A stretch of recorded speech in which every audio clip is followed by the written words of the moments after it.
Let's get back to work here. You know, I sat and watched some more stuff. It was on the public news hour stuff about all the energy and the cooling systems it requires to have all the tech with the stop tech with the home, you know, look, guys, if you're using money and technology to be a virtual presence in other people's houses to make them be better people, and you're having to do excessive compulsive technology which uses lots of excess energy, wouldn't it be better just to be a good example, not having people give their lives away to extortion, exploitation, and excessive compulsive behaviors that are largely not necessary? No, this is wouldn't. It's true. Forgive them, Father, for they know what they do. Look, forgive debt and trespass, love one, eternal, faithful peace. Care, share, given according to need, to build to last. Okay? Life is eternal, grace is infinite. Okay? Do you understand? Okay? And then the one guy, the one guy's putting his faith in, the artificial intelligence or technology. He goes, you can't put your faith. Okay, faith is based in understanding the essence of your existence.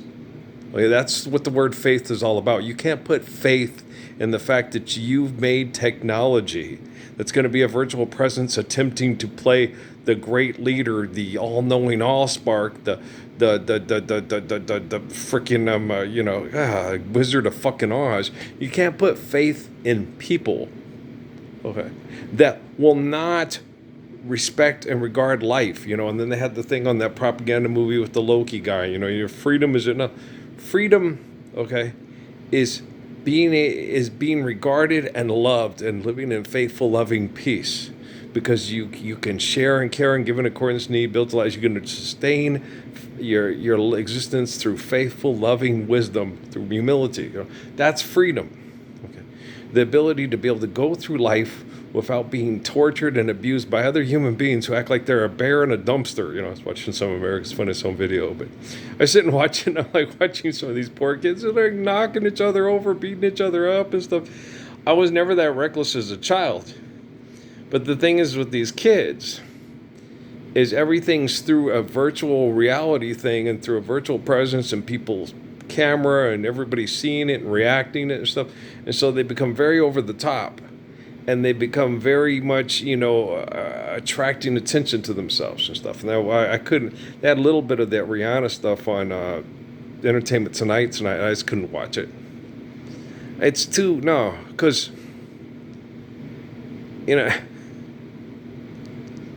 me personally, I listened to her sing, and I'm like, yeah. There were certain women that are way better singers, physically attractive. She is physically attractive. There are women that were, back in the day, you had the 3 Degrees and Frida Payne and stuff. And the music is based off of a superficiality, okay, of people that relate to the expression. So more people. It doesn't mean that the song is of high quality. If you go listen to Good Gravy, go listen to Nancy Wilson, especially back in the 50s. The stuff that and Johnny Mathis. There were a lot of singers that just had this great quality of a library of stuff. He's Marty Robbins. He had so many different songs that were so good. He wrote quite a bit of them, and it was just great quality, and it would just keep, coming out of him because he was just. But the thing is his whole life was devoured and consumed by it. Okay. And it's like that one girl who was writing that book on the Schuster thing. She says, "This thing's killing me, man. Writing this book is killing me." And if I was thinking about it when I was painting tonight, and I was having all these troubles, so I was like, "God, this is hard. I can't just," and thinking of all the pressure on Dad.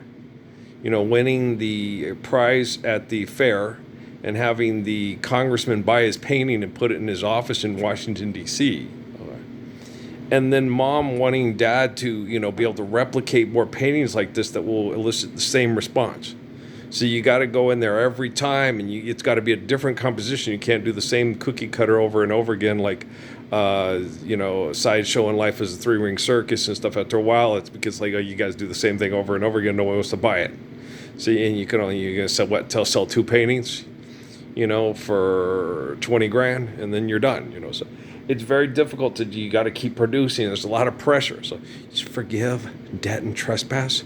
Love one eternal faithful peace. You want to paint to express so people have beautiful things to decorate their homes. Have fun with it.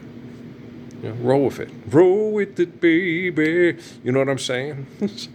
You eliminate so much stress and so much disease and so much destruction and so much self-loathing and jealousy and anger if you just do what Jesus says, you stupid fucking cow fucking pencil prick sorry ass motherfuckers. So I'm really grouchy right now. I felt a lot of pain and suffering, and I thought I was going to have it easier through the thing, and now my sister's off in Tucson, worried that possibly her son-in-law is just giving up, and he's just too tired, and he feels like he's a burden because he's so sick, and it makes everybody, and it's that poor little family. I mean, I just, and all you political, scientific, it's very important that you understand that the computer that thinks faster than you, running by a Hindu or a Muslim or a Christian scientist, will try to take over the daily operations of your life and create a whole new religion. Old Judo. God, that was back in the 1960s, right? Or was it the 70s? It was the 60s when he told people about that, when the scientists were interviewing him and talking to him and quizzing him and asking him, and Houston Smith was an asshole. That one lady does the namaste about Suzuki, and Houston Smith was a jerk. Okay. He used to try to quantify people in large groups, figure out their religion. He used to always try to put people into little pegs and stuff and label them, put them on pegboards and say, these are your Zoroastrians, these are your blah, blah, blah. And Krishnamurti used to get upset about it and say, there are people that have a perspective from the sources of these people that they use for religions. Okay. But you can't say they're all the same and they're all coming, and it all comes from these people that were the source of the spoken words and actions of these religions. Okay, not all these people are like Nanak Dev. Not all these people are like Muhammad of Mecca. Not all these people are like Jesus of Nazareth. You go sit there and look at the reflections of the possibilities of what people thought he said and wrote it down. And maybe they did write it down verbatim. Maybe they did have perfect prayer and stuff like that. But you don't trust Constantine and James, two genocidal operators, to write down exactly what was said to give you the world peace without them being human authority in everybody's life and have a virtual presence. And, so it's horrible. They can't get, I was watching C-SPAN and all this stuff today. Just go watch this. I don't want to watch, I hate watching that shit. Then I sit and watch it. They're just like the propaganda in this Avenger movies. Yes, they can't get out of the way of themselves. One-liners, hip, cool stuff. He's going to fly through that. Then then they're going to shoot these. Here comes a spin. It's basically like that one guy that got me out of me and Bob. When Bob was Bob's mom worked with a guy at Phoenix College that was a professor that wrote scripts for professional wrestling. And he did a script with Captain Lou Albano and stuff, and Cyndi Lauper, okay? And Bob got to, he asked him, and Bob said, well, you could do this, and it caught a few ideas in it, right? And because of Cyndi, Bob loved Cyndi. Bob had a big crush on Cyndi Lauper, right? Cyndi, you love Cyndi Lauper. And so he got to write in a thing where it happened with Cyndi Lauper, right? And this guy was a thrill, and we're like, no, it's scripted, man. The guy was, and Bob was sitting there, and they had the live, live feed thing, and he's watching. He goes, no, watch, this is going to happen.